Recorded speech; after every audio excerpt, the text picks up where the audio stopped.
Hey family, so I thought I'd keep it light tonight. Let's talk about Married to Medicine. I'm always talking about politics and black history and everything, but tonight let's just talk about, Married to Medicine, black people, so we technically black history. But I love watching Married to Medicine, but I want to talk about last night's episode, okay? Because it was a little triggering for me.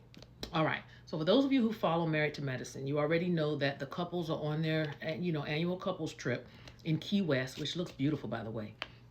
And so I'm going to skip straight to their dinner that evening at the pool. And so they were answering questions as couples, okay? And you have Quad and her new man, King. And then you have Quad's ex-husband, Dr. Greg, and his new bride, his new wife, Sweet Tea.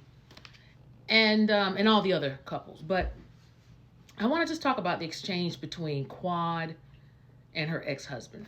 First of all, I think that dynamic of them both being on the show together is very weird and uncomfortable. I'm sure it's uncomfortable for King, Quad's new man, and also for Dr. Greg's wife. But if you all watched the show, you saw, first of all, I think Quad was already a little tipsy. She had had one too many vodka and sodas or whatever she was drinking, because she was turned a little bit.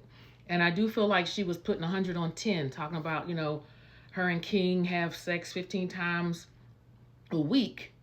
And then her ex-husband is sitting there listening to all this, knowing that at the end of their marriage, they didn't have sex for, according to them, 3 years. 3 years to the end of their marriage. And also, Quad was talking about how she and King are working hard to have babies, whereas she never wanted to have any babies with Greg, Dr. Greg, her husband, her ex-husband.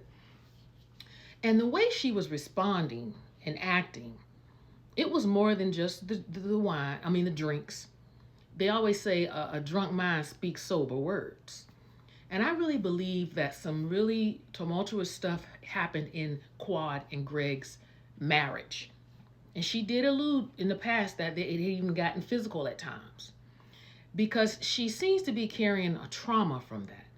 Because the way she was acting and the stuff that was coming up out of her, she's been holding a lot in. And it made me think about, myself. I had Larry is my second husband. I was married before, and I left my first marriage, escaped for my life. And I'll share that with you all one day. But I just see, like so many women, you have been in bad relationships, and you physically have moved on to somebody else. But emotionally, you're still in trauma.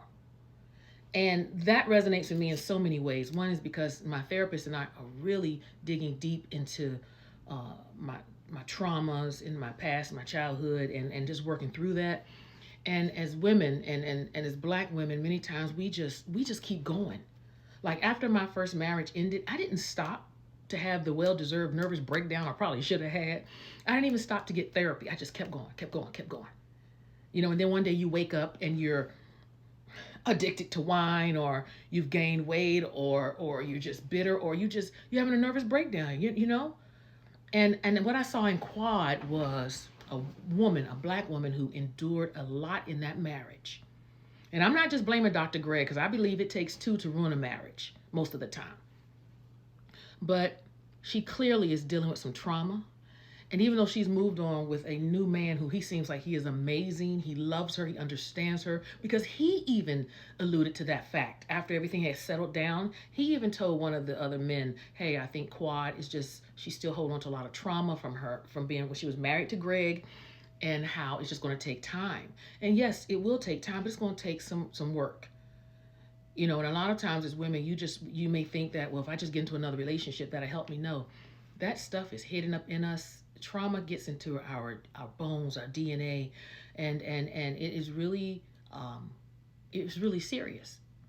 And trauma, what I'm learning my therapist, is it can cause illnesses, which I've already known. And so when I watched Married to Medicine last night, I said to myself, okay, yes, Quad is a little turned up. She did have some drink in her, and she may be even showing out a little bit, but it was hurt there. Because when you're over someone, honestly, and healed from them in that relationship, you can be in their presence and no emotion will flare up but a feeling of just contentment because you have resolved, you've forgiven yourself, you've forgiven that person, and you can move on. So I don't know. I just wanted to keep it light tonight because I know, I'm always coming up with either political commentary or something on a more serious note. But I just want to talk about Married to Medicine and wondering what you all thought about last night's episode. What did you see? What stood out to you? All right, y'all. Thank you so much. Hey, continue to like, share, and subscribe, and hit the notification bell on YouTube so you can know whenever I upload a video. And hey, if you ever want to, buy me a coffee or Venmo me, feel free. All right. Talk to you soon. Be blessed. Bye.